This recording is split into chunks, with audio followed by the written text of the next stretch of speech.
Assalamualaikum warahmatullahi wabarakatuh. Bismillahirrahmanirrahim. Alhamdulillahirrabbilalamin. Wassalatu wassalamu ala asyrafil anbiya wal mursalin sayyidina wa maulana Muhammadin wa ala alihi wa sahbihi ajmain.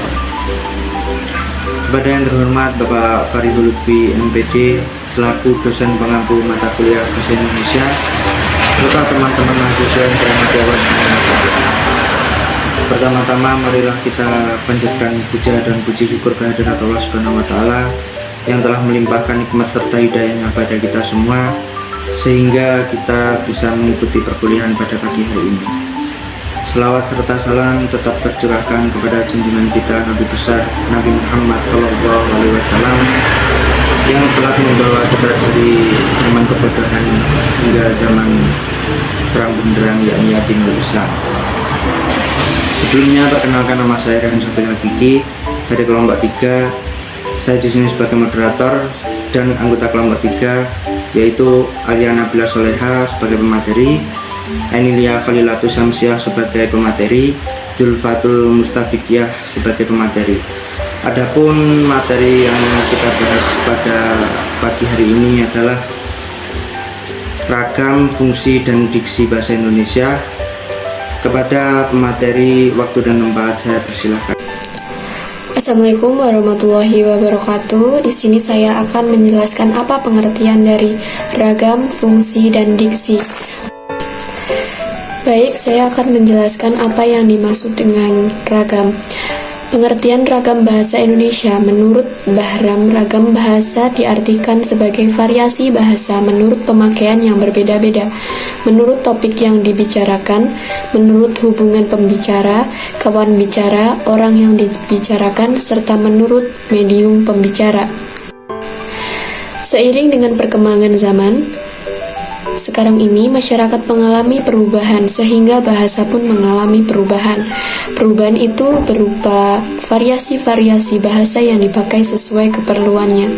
Dalam hal ini, banyak variasi tidak mengurangi fungsi bahasa sebagai alat komunikasi yang efisien, sehingga dalam bahasa timbul mekanisme untuk memilih variasi tertentu yang cocok untuk keperluan tertentu, yaitu disebut ragam standar. Untuk pengertian fungsi bahasa Indonesia, fungsi bahasa Indonesia yang umum adalah alat untuk komunikasi dalam berbicara satu sama lain. Dan selanjutnya untuk pengertian diksi bahasa Indonesia. Diksi bahasa Indonesia adalah suatu pilihan yang tepat dan selaras dengan penggunaannya dalam menyampaikan sebuah gagasan atau cerita yang meliputi gaya bahasa, ungkapan, pilihan kata, dan lain-lain. Keterbatasan kosakata dapat mengakibatkan seseorang kesulitan dalam menyampaikan sehingga didapatkan efek sesuai dengan yang diinginkannya. Maksudnya, kepada orang lain, dan jika orang tersebut menggunakan kosakata yang berlebihan, ini juga akan membuat orang lain sulit mengerti pesan yang disampaikan. Di sini saya akan menjelaskan materi tentang mengidentifikasi ragam, fungsi, dan diksi bahasa Indonesia. 1.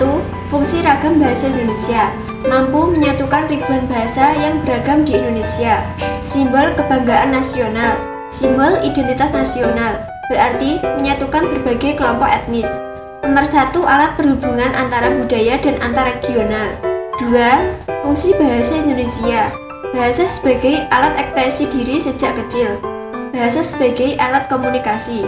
Bahasa sebagai alat integrasi dan adaptasi sosial saat beradaptasi di lingkungan sosial baru.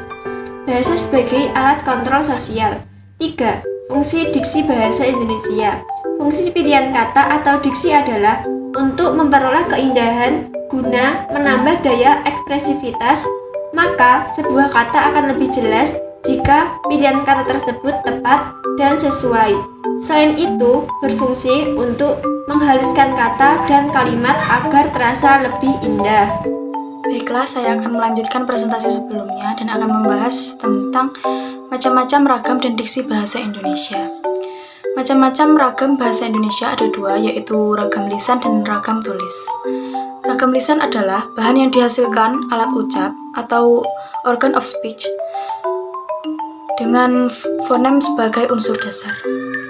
Sedangkan ragam tulis adalah bahasa yang dihasilkan dengan memanfaatkan tulisan dengan sebagai unsur dasarnya. Kedua, macam-macam diksi bahasa Indonesia. Macam-macam diksi bahasa Indonesia ada dua. Yang pertama berdasarkan maknanya dan yang kedua berdasarkan leksikal. Berdasarkan maknanya ada dibagi menjadi dua, yaitu makna denotatif dan makna konotatif. Makna denotatif yaitu makna yang sebenarnya dari suatu kata atau kalimat. Sedangkan makna konotatif yaitu makna atau kalimat yang memiliki arti bukan yang sebenarnya. Kedua, diksi berdasarkan leksikal. Diksi berdasarkan leksikal ada banyak. Yang pertama yaitu sinonim. Sinonim yaitu kata yang memiliki arti yang sama dengan kata yang lain. Kedua, antonim yaitu kata yang memiliki arti berlawanan dengan kata lain. Yang ketiga, homonim yaitu kata yang memiliki lafaz dan ejaan yang sama namun artinya berbeda satu sama lain, dan lain sebagainya. Lalu selanjutnya yaitu contoh ragam dan diksi bahasa Indonesia.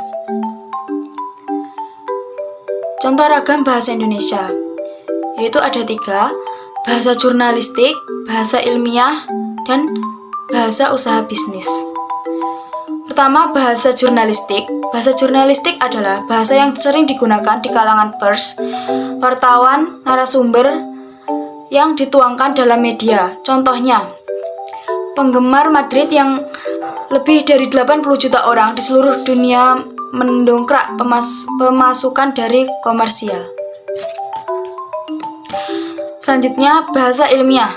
Bahasa ilmiah adalah bahasa yang biasa digunakan dalam dunia pendidikan, yang mencakup berbagai macam disiplin ilmu.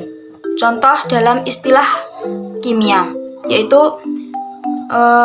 contohnya destruksi atau yang berarti penghancuran, destilasi yang artinya penyulingan, volatil atau mudah menguap, dan sebagainya. Yang ketiga, bahasa usaha atau bisnis. Bahasa bisnis adalah bahasa yang digunakan di kalangan pelaku usaha atau penggiat bisnis. Contoh istilah dari bahasa bisnis yang mungkin jarang diketahui oleh kebanyakan orang awam adalah kata inflasi.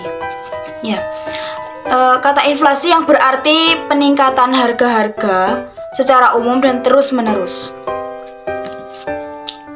Selanjutnya, contoh diksi bahasa Indonesia. Contohnya yaitu Rian sering bekerja keras untuk mendapatkan penghasilan yang lebih baik. Yang kedua, Robi adalah seorang yang gemar membantu. Dia disukai banyak orang. Yang ketiga, Rio harus membanting tulang untuk menghidupi keluarganya. Yang keempat, Hani adalah seorang kutu buku. Itu sebabnya ia tahu banyak tentang berbagai hal. Terima kasih kepada pemateri telah mempresentasikan makalahnya. Kesimpulan yang bisa kita ambil dari presentasi kali ini adalah penguasaan dan pengolahan kata bahasa Indonesia menjadi kunci utama dalam menghasilkan tulisan yang indah, dapat dibaca, serta ide yang ingin disampaikan penulis dapat dipahami dengan baik. Bahasa Indonesia yang baik akan membantu seseorang dalam mengungkapkan dengan tepat apa yang ingin ia ungkapkan, baik itu secara lisan maupun tulisan. Pemilihan kata juga harus sesuai dengan kondisi dan tempat penggunaan bahasa tersebut. Sekian presentasi dari kelompok 3. Ada kurang lebihnya kami mohon maaf. Wallahumma fiq ila wa mitariq. Wassalamualaikum warahmatullahi wabarakatuh.